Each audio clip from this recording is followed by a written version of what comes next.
Car कैसे हैं आप लोग। उम्मीद करते हैं दोस्तों आप लोग बहुत अच्छे होंगे और आपकी पढ़ाई भी अच्छे तरीके से चल रही होगी। दोस्तों ये है एसएससी जेडी एग्ज़ाम 2024 के लिए हमारा हिंदी का प्रैक्टिस सेट नंबर 2। तो आइए देखते हैं प्रैक्टिस सेट के माध्यम से अपनी तैयारी को जांचते हैं कि हमारी तैयारी अभी तक कितनी हो चुकी है। क्वेश्चन नंबर 1 कहता है दोस्तों, किस समूह में सभी सर्वनाम प्रश्नवाचक हैं? कौन, क्या, किसने, जो, कोई, वह, जिनका, जो, किनका, जिन्होंने, उस, उन, पर, किसको। कौन सा सभी सर्वनाम प्रश्नवाचक हैं? तो आपका जो करेक्ट आंसर होगा वो होगा कौन, क्या, किसने। आपका करेक्ट आंसर होगा कौन, क्या, किसने। करेक्ट आंसर होगा सभी सर्वनाम प्रश्नवाचक हैं। ठीक है, अब थोड़ा सा सर्वनाम के बारे में जानते हैं। सर्वनाम संज्ञा के स्थान पर प्रयुक्त होने वाले शब्द को सर्वनाम कहते हैं। हिंदी में मूल सर्वनाम कितने हैं? 11 हैं। मूल सर्वनाम 11 होते हैं। प्रयोग की दृष्टि से सर्वनाम के भेद कितने होते हैं? 6 भेद होते हैं प्रयोग की दृष्टि से। कौन कौन से? पुरुषवाचक सर्वनाम, निश्चयवाचक सर्वनाम, अनिश्चयवाचक सर्वनाम और प्रश्नवाचक सर्वनाम, संबंधवाचक सर्वनाम और निजवाचक सर्वनाम। ये 6 प्रकार के सर्वनाम हो गए। अब 6 प्रकार के सर्वनाम में पुरुषवाचक सर्वनाम, पुरुषवाचक सर्वनाम के अंतर्गत उत्तम पुरुष, मध्यम पुरुष और अन्य पुरुष होते हैं। उत्तम पुरुष में मैं और हम आते हैं, मध्यम पुरुष में तू, तुम आते हैं और अन्य पुरुष में आप, वह, वे आते हैं। ठीक है, ये पुरुषवाचक सर्वनाम के अंतर्गत आने वाले सर्वनाम है। निश्चयवाचक सर्वनाम, निश्चयवाचक सर्वनाम में यह वह क्या होते हैं? निश्चयवाचक सर्वनाम होते हैं। और अनिश्चयवाचक सर्वनाम में कोई और कुछ आ जाए तो वह क्या होगा? अनिश्चयवाचक सर्वनाम होगा। प्रश्नवाचक सर्वनाम कौन, क्या, ये सब आ जाए तो क्या हो जाता है? प्रश्नवाचक सर्वनाम में आएगा। संबंधवाचक सर्वनाम कौन होता है? जो और सो, ये सब आ जाएगा तो संबंधवाचक सर्वनाम हो जाएगा। निजवाचक सर्वनाम आप, स्वयं, खुद, ये शब्द मिलते हैं तो निजवाचक सर्वनाम होगा। ठीक है, अगला क्वेश्चन देखते हैं। यह मकान मेरे भाई का है, रेखांकित पद है। संज्ञा, संकेतवाचक सर्वनाम, विशेषण, क्रिया विशेषण।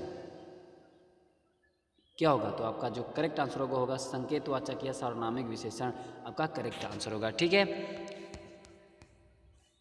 संज्ञा, संज्ञा किसी व्यक्ति, वस्तु, स्थान, भाव आदि के नाम को संज्ञा कहते हैं, जैसे मनुष्य, मूर्खता, राम, सेना आदि। ठीक है, और संज्ञा के भेद, संज्ञा के 5 भेद होते हैं। कितने भेद होते हैं? 5 भेद होते हैं। एक व्यक्तिवाचक संज्ञा, एक जातिवाचक संज्ञा, समूहवाचक संज्ञा, द्रव्यवाचक संज्ञा और भाववाचक संज्ञा। टोटल 5 भेद होते हैं संज्ञा के। विशेषण क्या होता है? विशेषण संज्ञा अथवा सर्वनाम शब्दों की विशेषता, गुण, दोष, संख्या, परिणाम आदि बताने वाले शब्द को विशेषण कहते हैं। जैसे बड़ा, काला, लंबा, दयालु। विशेषण एक विकारी शब्द होते हैं। ठीक है, विशेषण एक विकारी शब्द होते हैं। विशेषण के 4 भेद होते हैं। कौन कौन से? गुणवाचक विशेषण, संख्यावाचक विशेषण, परिमाणवाचक विशेषण और संकेतवाचक अथवा सार्वनामिक विशेषण। ये विशेषण के 4 भेद होते हैं। ठीक है, और यह वह हमारा संकेत या सार्वनामिक विशेषण के अंतर्गत आते हैं। यह वह। क्रिया विशेषण, क्रिया विशेषण किसे कहते हैं? क्रिया विशेषण जो शब्द क्रिया की विशेषता प्रकट करते हैं वे क्रिया विशेषण कहलाते हैं। यहाँ, वहाँ, धीरे, जल्दी, अभी, बहुत आदि शब्द क्या हैं? क्रिया विशेषण हैं।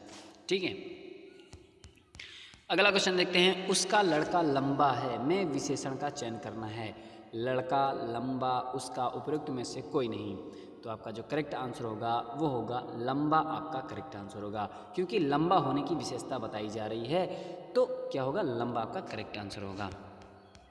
लाखों लोगों ने इसे महसूस किया है, वाक्य में विशेषण है। लाखों लोगों ने इसे महसूस किया है, तो महसूस, लोगों, लाखों या इसे क्या होगा? विशेषण।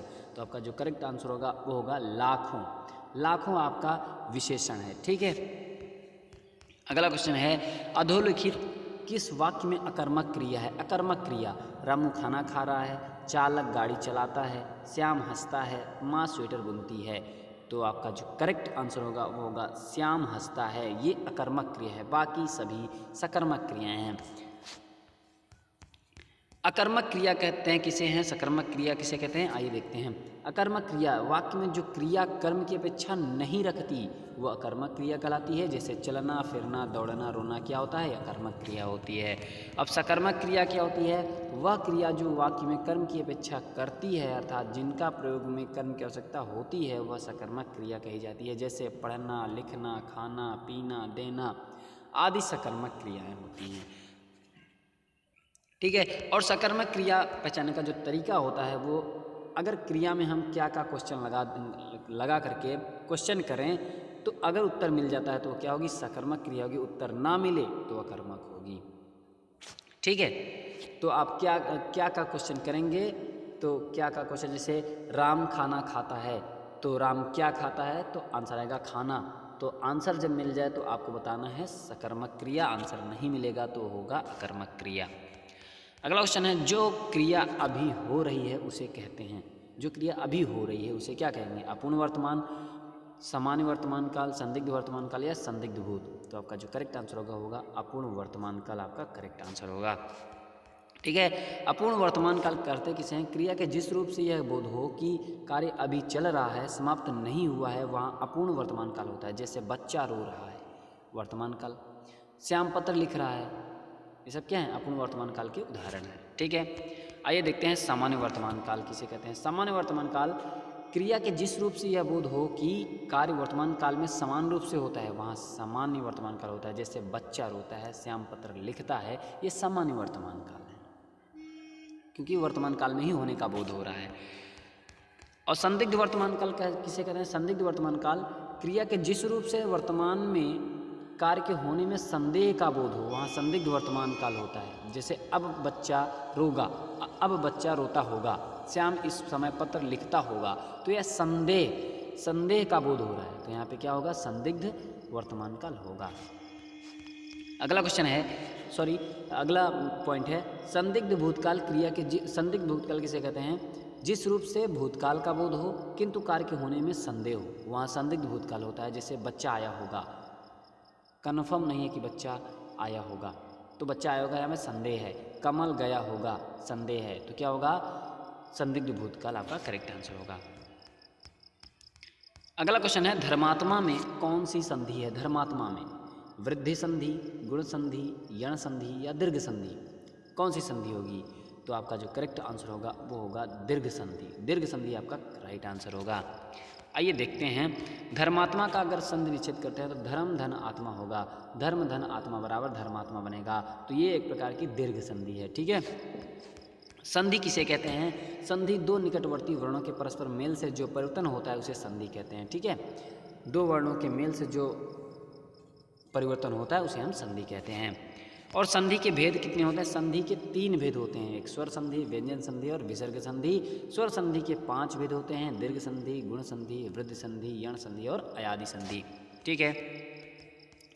अगला क्वेश्चन है, इति धन आदि, इति धन आदि बराबर इत्यादि में कौन सी संधि है, यण संधि, दीर्घ संधि, गुण संधि या अयादि संधि, कौन सी संधि होगी, इति धन आदि। जब ई के बाद आ जाए तो क्या बनता है, यह बनता है, तो यहाँ पे यह बना है तो कौन सी संधि होगी, वहाँ पे यण संधि होगी। यण संधि आपका करेक्ट आंसर होगा। यथाशक्ति में कौन सा समास है, यथाशक्ति में, तो यथाशक्ति में आपका कौन सा समास है, अव्ययीभाव समास, कर्मधारय समास, द्वंद्व समास, बहुब्रीहि समास, कौन सा समास होगा। तो यथाशक्ति में आपका जो करेक्ट आंसर होगा वो होगा अव्ययीभाव समास है यथाशक्ति में।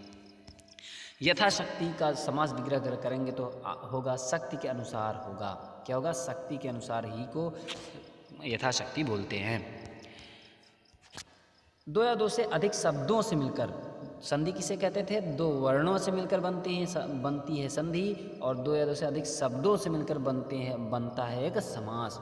शब्दों से मिलकर बनता है तो समास होता है। समास में 2 पद होते हैं, एक पूर्व पद एक उत्तर पद, एक पूर्व पद होता है एक उत्तर पद होता है। ठीक है। पूर्व पद पहले वाले को कहते हैं, जैसे कि राजकमल, राजकमल कहेंगे तो उसमें राज आपका पूर्व पद होगा और कमल उत्तर पद होगा। ठीक है। अगला पॉइंट है, समास के मुख्यतः 4 भेद हैं, कौन कौन से 4 भेद हैं वो बताएंगे, और 15 उपभेद होते हैं। समास के मुख्यतः 4 भेद होते हैं और तथा 15 उपभेद होते हैं। अव्ययीभाव समास, तत्पुरुष, द्वंद्व और बहुब्रीहि, ये 4 भेद हो गए। ठीक है। और तत्पुरुष के अंतर्गत दो और समास आते हैं। तत्पुरुष के अंतर्गत 2 प्रसिद्ध समास और हैं, कर्मधारय और द्विगु समास है। इसलिए कभी कभी समास के 6 भेद भी पाए जाते हैं और कभी कभी 6 भेद भी बताए जाते हैं। अव्ययीभाव समास किसे कहते हैं, अव्ययीभाव समास में पूर्व पद प्रधान होता है, उत्तर पद अप्रधान होता है। कर्मधारय समास में उत्तर पद प्रधान होता है और पूर्व पद अप्रधान होता है। द्वंद्व समास में दोनों पद प्रधान होते हैं, दोनों पद, और बहुव्रीहि समास में दोनों पद अप्रधान होता है, वहाँ पे बहुव्रीहि समास होता है। और द्विगु समास में उत्तर पद प्रधान होता है। ठीक है। अव्ययी भाव समास में पहला पद अव्यय और दूसरा पद संज्ञा होता है। समस्त पद में अव्यय के अर्थ की प्रधानता रहती है। ठीक है, वहाँ पे अव्ययी भाव समास होता है जब अव्यय पहला पद आपका अव्यय मिल जाए। महाकवि में किस प्रकार का समास है? महाकवि में, तो महाकवि का अगर हम विग्रह करेंगे तो महान है जो कवि, वो होगा महाकवि। तो कौन सा समास होगा? जब पहला पद अव्यय होता है तो वहाँ पे अव्ययी भाव समास होता है, और पहला पद जब हमारा विशेषण होता है तो वहाँ पे हमारा कर्मधारय समास होता है। तो आपका करेक्ट आंसर होगा कर्मधारय समास। महाकवि का समास विग्रह अगर करेंगे तो महान है जो कवि आएगा। कर्मधारय समास का प्रथम पद विशेषण और दूसरा विशेष्य अथवा संज्ञा होता है, अर्थात विशेषण प्लस विशेष्य बराबर कर्मधारय होता है। विशेषण प्लस विशेष्य या संज्ञा बराबर कर्मधारय आपका होता है। ठीक है। जिस समास का प्रथम पद संख्यावाचक और अंतिम पद संज्ञा हो उसे द्विगु समास कहते हैं, जैसे त्रिभुज, चौराहा, पंचवटी, वहाँ पे द्विगु समास होगा। और जिसके दोनों पद प्रधान होते हैं तथा विग्रह करने पर और अथवा या एवं लगता है वह द्वंद्व समास होता है। ठीक है, दोनों पद जहाँ पे प्रधान होता है द्वंद्व समास। बहुव्रीहि समास में कोई पद प्रधान नहीं होता है तथा अन्य अर्थ प्रधान होता है, वहाँ बहुव्रीहि समास होता है। कोई तीसरा पद प्रधान होता है, जैसे नीलकंठ, नीला है कंठ जिसका, अर्थात कौन आ गए? शिव आ गए। तो यहाँ पे तीसरा पद प्रधान हो गया, तो यहाँ पे बहुव्रीहि समास होगा। अगला क्वेश्चन है निरंतर का विलोम क्या होगा? रोपण, नस्वर, मुक्त या रुदन? तो आपका जो करेक्ट आंसर होगा निरंतर का नस्वर आपका करेक्ट आंसर होगा। ठीक है। मुक्त का विलोम क्या होता है? मुक्त का विलोम ग्रस्त होता है। और रोपण का विलोम क्या होता है? उन्मूलन होता है। रुदन का विलोम क्या होता है? हास होता है। ठीक है। कर्कश का विलोम शब्द है अकुंचन, विनीत, मधुर या विरक्त? तो आपका जो राइट आंसर होगा वो होगा मधुर, आपका करेक्ट आंसर होगा। ठीक है। आकुंचन का विलोम देख लेना। आकुंचन का विलोम प्रसारण होता है, और विनीत का विलोम उद्धत होता है, विरक्त का विलोम अनुरक्त होता है। ठीक है। अमृत का पर्यायवाची नहीं है, सुधा, अमी, जीवनोदक या सैंधव? अमृत का पर्यायवाची नहीं बताना है, तो आपका करेक्ट आंसर होगा सैंधव। सैंधव आपका अमृत का पर्यायवाची नहीं है। तो सैंधव है किसका? सैंधव दोस्तों आपका घोड़ा का है। आइए देखते हैं अमृत का और भी पर्यायवाची। अमृत का जो पर्यायवाची है वो सुधा, पीयूष, अमी, सोम, सुरभोग, मधु, जीवनोदक। और घोड़ा का जो पर्यायवाची हमारा होता है वो होता है आशुबाजी, तुरंग, घोटक, रवि, सुत, सैंधव है, घोड़ा के पर्यायवाची हैं। पुष्कर का पर्यायवाची शब्द है, पुष्कर का पर्यायवाची शब्द बताना है सुरेश, मनोरथ, अम्बक या अंबर? पुष्कर का पर्यायवाची, तो आपका जो करेक्ट आंसर होगा वो होगा अंबर, आपका करेक्ट आंसर होगा। ठीक है। आकाश का पर्यायवाची पुष्कर होता है और अंबर होता है आकाश का। और सुरेश का पर्यायवाची इंद्र का पर्यायवाची होते हैं सुरेश। मनोरथ जो होता है इच्छा का पर्यायवाची होता है, और अंबक आँख का पर्यायवाची होता है। अगला क्वेश्चन है सब्ज बाग दिखाना मुहावरे का अर्थ है। सब्ज बाग दिखाना मुहावरे का अर्थ है बाग में घूमने वाला, साग सब्जी पैदा करना, प्रलोभन देना, भयभीत करना। कौन सा ऑप्शन सही होगा? तो आपका जो करेक्ट आंसर होगा प्रलोभन देना, आपका करेक्ट आंसर होगा सब्ज बाग दिखाना मुहावरा का। सर से पानी गुजर जाना मुहावरे का उपयुक्त अर्थ क्या है? गहरे पानी में स्नान करना, सहनशीलता की सीमा टूट जाना, अच्छी प्रकार से सिर धोना, डूबने से बच जाना। तो सर से पानी गुजर जाना मुहावरा का जो अर्थ होता है वो सहनशीलता की सीमा टूट जाना। ठीक है। अगला क्वेश्चन है अखरोट का तत्सम रूप है। अखरोट का तत्सम रूप बताना है अच्छवट, अच्छवाट या छोट या अच्छेवट? तो आपका जो राइट आंसर होगा वो होगा अच्छोट, आपका राइट आंसर होगा। अगला क्वेश्चन है पक्ष का तद्भव रूप है पंछी, पखेरु, पंख या इनमें से कोई नहीं? तो आपका जो राइट आंसर है वो होगा पंख, आपका करेक्ट आंसर होगा। निम्नलिखित में से शुद्ध शब्द है कुमुदनी, कुमुदनी या कुमुदनी, कौन सा आपका राइट आंसर होगा? शुद्ध शब्द बताना है वर्तनी की दृष्टि से, तो आपका जो राइट आंसर होगा कुमुदनी आपका करेक्ट आंसर होगा। कुमुदनी इस तरीके से लिखा जाएगा, ठीक है। अगला क्वेश्चन है, राज्य द्वारा निकाला गया आधिकारिक आदेश वाक्यांश के लिए एक शब्द है, क्या कहते हैं? राज्य द्वारा निकाला गया आधिकारिक आदेश को क्या कहते हैं? अधिनियम कहते हैं, अध्यादेश कहते हैं, अधियाचना या अधिसूचना, क्या कहते हैं? तो आपका जो करेक्ट आंसर होगा वो होगा अध्यादेश कहते हैं। राज्य द्वारा निकाला गया आधिकारिक आदेश अध्यादेश कहलाता है। तो ये थे हमारे 20 क्वेश्चन। तो कैसी लगी वीडियो आप लोग कमेंट करके जरूर बताइएगा। अगर वीडियो पसंद आई हो तो एक लाइक और चैनल को सब्सक्राइब जरूर कर लीजिएगा दोस्तों।